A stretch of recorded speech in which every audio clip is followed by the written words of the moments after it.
Hey everyone, welcome back to my channel, and today I'm going to be showing you my Lego city yet again. I have built so many buildings in the past couple of weeks that I decided I definitely need to do a city tour as soon as possible before I build 7 more off camera. Some of them are probably going to stick out if you've been watching my city update videos. I'm going to go a little bit in depth on each of the new buildings, and I hope you guys enjoy. So let's just get right into it. The first one you probably noticed right away, this is 40 Wall Street. It is finally done and in the city. I love some of the views you can get with this building. It's just front and center, and it probably is my favorite building I've ever made. I think what does it for me is just how clean this building looks. It seriously is so polished looking. You can see on the roof here, there's some like AC duct work that I did, which I think looks pretty good. And I just love the top of this building. It's just a little bit smaller than the Chrysler building back there, just to give you an idea of how big it is. But wow, I could not be happier with this building. So the only thing is we have not put lights in it yet. The top section actually has lights in it because we knew that'd be difficult to light up, so we did that before.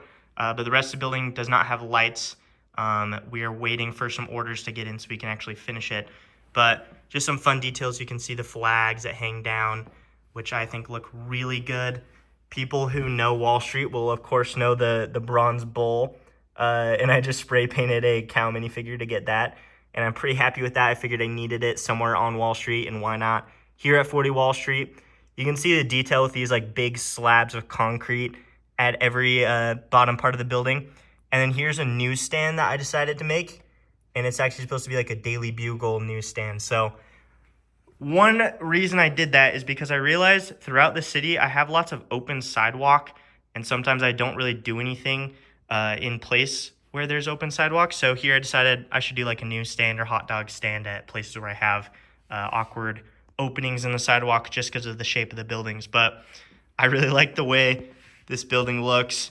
I'm still waiting on a few pieces, just mostly like little tiles to go on some places to really clean it up and make it look polished. But that is seriously a crazy addition to the New York City skyline. It looks incredible, and I could not be happier with it. I definitely love the top section so much, and I love the colors of this. It just looks so nice here in the city. There's really nothing like it, so I am really happy with the results on this one. Next building you probably noticed that is right between the One World Trade Center and 40 Wall Street is the Oculus. This is another one I've talked about for a very long time. And to be honest, I never knew exactly how I would build it. If you have seen this building, and if you haven't, go look up a picture after the video. It is such a weird shape. I don't even know what you'd call this. Like, I don't even know if you were to describe the shape of the Oculus, what you would even say. It's crazy. And it's something that I didn't really think could get replicated in Lego too well. I did some research, and I saw online people have made the Oculus, and I gotta say, they weren't my favorite designs. I think what most people did, and you can see it kind of with the front here, is they would use bricks to get the shape of it. So all their sidewall would be upright bricks, and they just kind of add slopes on the sides. But what I decided to do was to actually have these sidewalls hinge in. So the walls hinge inward, which really gives you a clean looking shape for what the side of the building should look like. I love the way the windows look and these kind of white pillars that go throughout the building. You can kind of see what the technique is like that I use there with everything kind of just slotting in between some slopes and plates there. And obviously the building is not done. I will do these wing thingies, of course, like all over the top, and that's really the distinct look of the building. And I have not really finished the front part yet. With the entrance here, you can just see how weird it looks. I don't know, but that's how the building really looks if you look it up.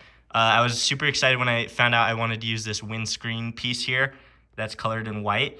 And then I've got some fun angles for the front of this building. But yeah, it's a quirky, really unique, modern looking building. I don't know how you could describe the Oculus to anybody, but I'm really excited to finish this up because this is definitely needed in this front area. I think the Oculus is kind of a newer, iconic building that fits in with the One World Trade Center. So having it positioned here in between these two massive buildings, I think will be very cool. And I think this will also look really good when it has lights in it. So definitely a unique building.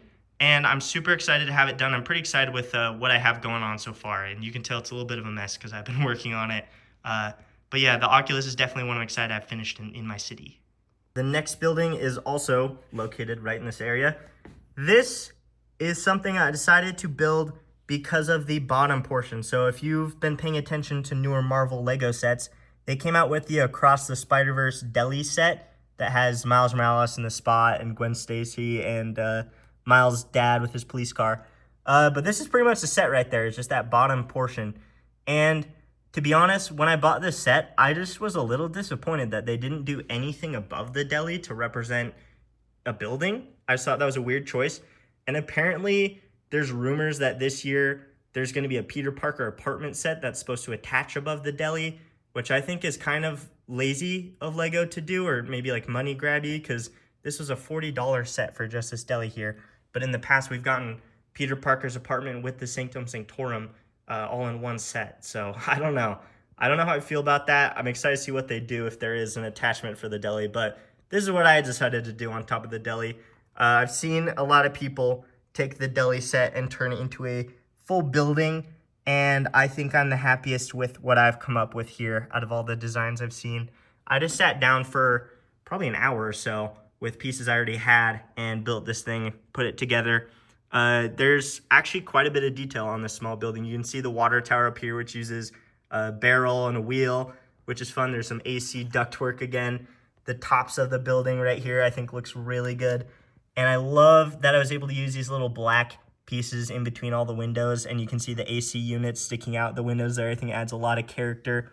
And I actually really love this fire escape. It's a little hard to get a good angle of it, but it looks very clean, and I have these flags coming off of the whole building that are yellow to match the deli sign. So that was just a really fun one to make, and you'll notice it's on the back side of Ghostbusters Firehouse, and that's for a reason. Ghostbusters Firehouse has hinges on the back of it, so you can't actually grab a modular building and stick it up on the back because it has these hinges that stick out too much. So my solution was to build these buildings here, and they actually have no back wall so that they can sit flush against the Ghostbusters Firehouse. So it covers up the kind of ugly looking parts of Ghostbusters Firehouse, and I think looks really good back here.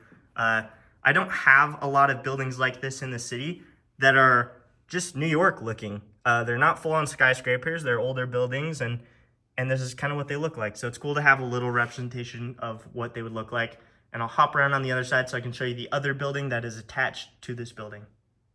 It's not anything crazy. I just decided I wanted to use dark orange and have it look a little bit more modern. You can see I used these fence pieces for some awnings, which I think was fun. It's got the blue windows, little gray detail in there. And the roof is not totally done, but I have a little bit of detail at the top here. And I just like the way these buildings look next to each other.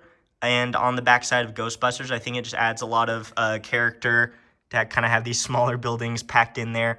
And I like all the height differences for the roof too. And hopefully when I go to the front to show you a different view of the city, you can see what it looks like behind Ghostbusters, because it looks very good. Moving to this side of the city, I have to show you City Corp or the City Group building. I've seen it both online, that it's either City Corp or City Group, so I'm just going to throw both in there for the name of it. This is where it's located in the city, and it is done. It has lights in it, and it looks very good. It looks better at certain angles, I think, than others, but you can get an idea of what this building is shaped like, how it looks in the skyline. It's very unique. So my favorite view of it is not what you're seeing now. It's actually on the other side of the table, so I'll hop over there at some point and show you what this thing looks like. But definitely the coolest part of this building, I think, is the base, because it actually has these 4 pillars, which have a super interesting backstory. This is my favorite view of City Corp. I really love these 2 little windows it has at the top just on the side. So I wanted it positioned prominently so you can get this nice street view of it when you're walking by. It looks cool to have Ghostbusters looking so prominent from this way, Flatiron, and then that as well. I think it's just a really cool building. But yeah, the history of this building is pretty fascinating. Go look it up if you haven't heard it. I don't want to butcher it or anything. But basically, it almost fell down and took out blocks in New York City. And it was actually a college student who figured out that they might have screwed up on the design. And so they fixed it, and they did not give her much credit for saving the building. But yeah, those 4 pillars, let's just say they're a little tenuous. It's not perfect, but I think it looks really good in Lego form. I really love what it does for the skyline. I'll be honest, this building was not one I always planned on making. I just found the history of it so cool that I decided I needed to have it in Lego. And it was pretty simple. It's just asking to be built in Lego, the real building, and it looks a lot like this. So I'm super glad that I took the time to make it because it looks great in the skyline and especially looks good at night.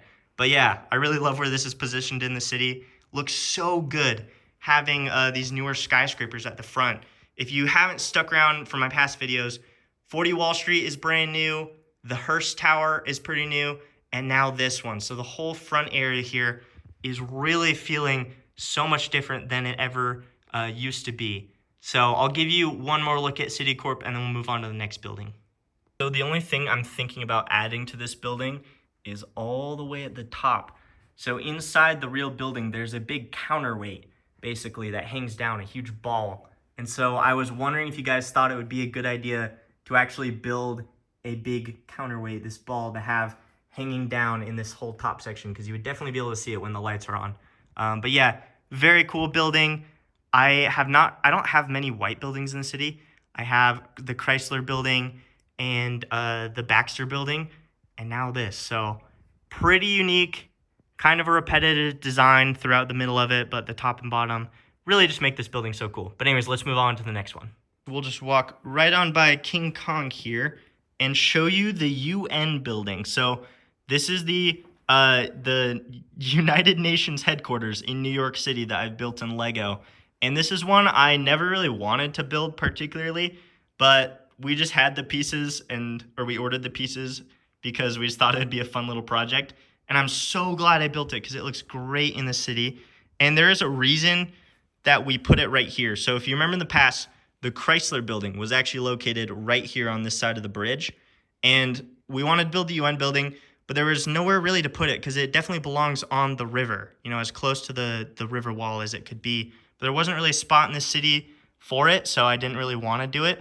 But then I figured out if I just moved Chrysler Building over to here, I'd have plenty of room to do it right on the edge. So Chrysler is now over there next to Daily Bugle. I think it still looks great. And then in that open spot right there is where one Vanderbilt will still go. So we'll still have one Vanderbilt in the city for those who are excited about that building. But yeah, the United Nations is pretty simple. It's not like a crazy design or anything. I do love how slim it is. It's just such a thin building. It's so different than most things I've made. I think the most interesting part about it is probably these flags that I did out front. And I didn't have room to do a ton of flags, so I just did a few. And there is a reason they don't look amazing and they're not super recognizable. So I've had this 4-stud long American flag design that I've used throughout my city in several places. And I wanted to use that same design here. So if these flags were bigger, I could have packed a lot more detail into them and they'd probably look a lot more like their real life counterparts. But I'll go through and tell you what they are in case you couldn't guess. So we have Japan. This is supposed to be England. This was like the toughest one to make just because of what the flag looks like. It does not fit very well in this scale. If you come up with something better, show me and let me know because I'd really love to have it. This is either Italy or Mexico, I guess. And I did cheat a little bit with that one. I actually glued the red and the white on there. It's having trouble focusing. I'll just go out a bit. But yeah, I did glue a bit to get that. But that could be Italy or Mexico. I don't really know. You've got the American flag, obviously. You've seen that before. I need a green tile on top. It's so annoying I can't find one. But that's actually supposed to be the Brazil flag. And there's a reason I did the Brazil flag. It's because my sister-in-law is actually from Brazil. And through her, I've been able to learn a lot more about Brazil and kind of get immersed in their culture a bit and their food, which is delicious. So I really want to do Brazil flag. And I hope that when them and their kids come here that they'll definitely be able to point it out and be excited about it, hopefully. And then next to Brazil, this is either, I guess, China or Russia. They're both pretty close with like plain red flags with stars on them. And then I put the leaf on upside down, I know, and I cheated and glued those red pieces on, but that is the Canadian flag. But anyways, I didn't have a lot of room to do the full base that the UN building has, so I just did that little bit of the white part there that you see. But it's a pretty cool looking building in the city. It's not extremely prominent, like it's not a massive skyscraper or anything, but I think it looks great. And then I don't have the building in here yet, but I'm working on the Roxanne building, which you can see in one of my past videos. that is going to go right here on the corner. It's sort of a train track shaped building, a little half loop. And then on the other side of that will be another real life New York building. It is the American Radiator Building. So it's a black and gold building. We only have a few black buildings. We have the base of MetLife and Oscorp, which you saw earlier around the corner. So having this black and gold building right here will be pretty unique. And it really is located just pointing right towards the Empire State Building in a lot of the shots I saw. And I remember seeing it in person. So I'm really excited to build that as well. But anyways, let's move on to one of the last buildings that I've built. And that is, of course, Radio City Music Hall. So this is one that I've needed to do for years. Ever since I built 30 Rock, I've needed this building here. But I finally got around to it, finally got some parts for it, and it is starting to go up. So it looks very good already. I need to build a second Radio City Music Hall sign here. And then we're going to have blue tiles all across the top there. And we're actually probably going to print some stickers to go across the gray awning that say Radio City as well. So that's going to be a pretty cool view in the city. And we're definitely going to do some red lights pointing up at these signs. So it'll look very prominent, especially at night. But I love the look of these buildings, or of this building. It's not anything crazy. It's obviously supposed to tie in with 30 Rock and be a pretty similar design to that building. And before people comment about like, oh, that's not what the whole building actually looks like. So this building with these gardens on top are typically located at the front of the ice skating rink on both sides, if I remember correctly. And Radio City Music Hall is located back towards Rockefeller in the back right corner of the street there. So Radio City is where it's supposed to be, but I decided to do a mix of both those buildings just because I didn't want to do any massive skyscrapers, and I've always loved the rooftop gardens that these buildings have. So it's a little bit of a hodgepodge, and it's obviously not exactly where things are located in New York, but it's super cool to have this building done, mostly done anyways.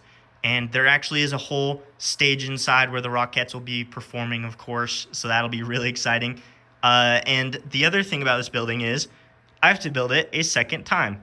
So I would build this exact same building, but right here, it won't have any of the Radio City stuff. It'll be a little more plain, but that'll actually have a 3-story Lego store going on the inside of it. So it's going to be pretty cool.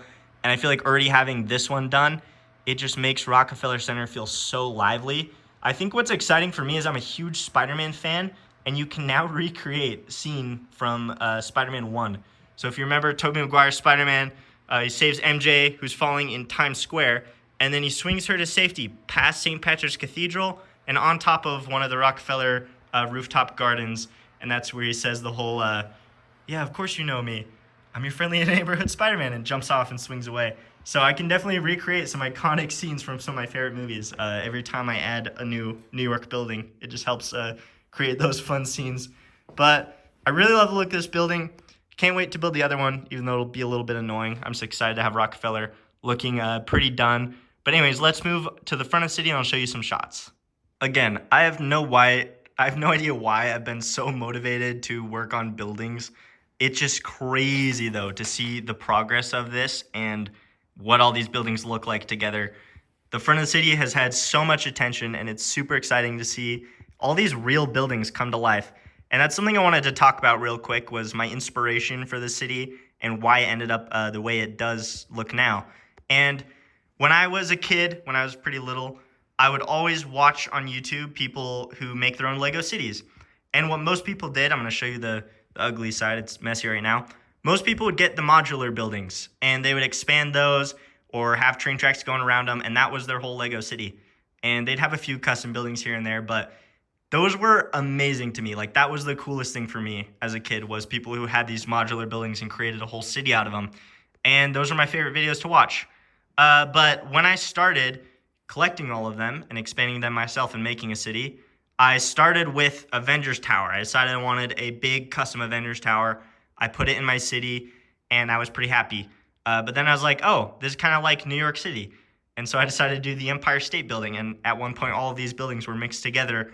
And where my city really started to evolve was when I separated the two, and I decided I was going to have real New York City buildings and Marvel buildings on this side, and then have my modular building city on this side with bridges connecting them. And from that point, my city has really evolved, and I think that's probably why I love my city so much and why it's my favorite Lego city out there, which is obviously very biased, is just because there's nothing like it. most people don't have their city be completely made of custom buildings and real life buildings at that. So I think it's just super exciting to get to work on my city and add a bunch of new buildings because it really just feels organic and feels like a real city because I am replicating real city. So I just love what's going on here and I'm so excited about it. With every single building, I just love to see the evolution. And for me, when I was a little kid, my dream was to have a Lego Spider-Man swing between two big buildings. And now I have plenty of buildings for Spider-Man to swing around on, and that's just very exciting for me. I definitely do still take Spider-Man and swing him around because that was always my childhood dream. But anyways, I will definitely post a bunch of short videos showing you these in more depth if you want to see them. And I'll probably do a video at some point showing you what the city looks like with all the lights off and with the building lights on. It looks incredible, and so I really want to show you guys. But yeah, that should do it for this video. Sorry if this is a little long. I did just want to be able to talk about all the buildings I'm working on, so I didn't just show up with like 7 new buildings or however many and not show you guys any of the process behind that. So I hope you guys enjoyed, and I hope you guys at least enjoyed seeing all these buildings. I seriously love 40 Wall Street. I think this might be my favorite thing I've ever built in Lego. I am so glad to have it in the city. And it makes me excited to do all the other real New York buildings I still have left to do. So definitely stick around to see more progress. But anyways, thank you all for watching this video. If you haven't already, please consider subscribing because I really love to show you guys the progress of my city. And I cannot wait to continue building more buildings. Maybe I'll slow down a little bit here so that I can actually light up all these buildings and be able to take it in a little bit so I'm not just constantly building new buildings. But it is pretty fun to expand the city always. But anyways, thank you guys so much for watching, and stay tuned for my next video. I'll try to post a lot sooner, and I'll see you guys in the next one.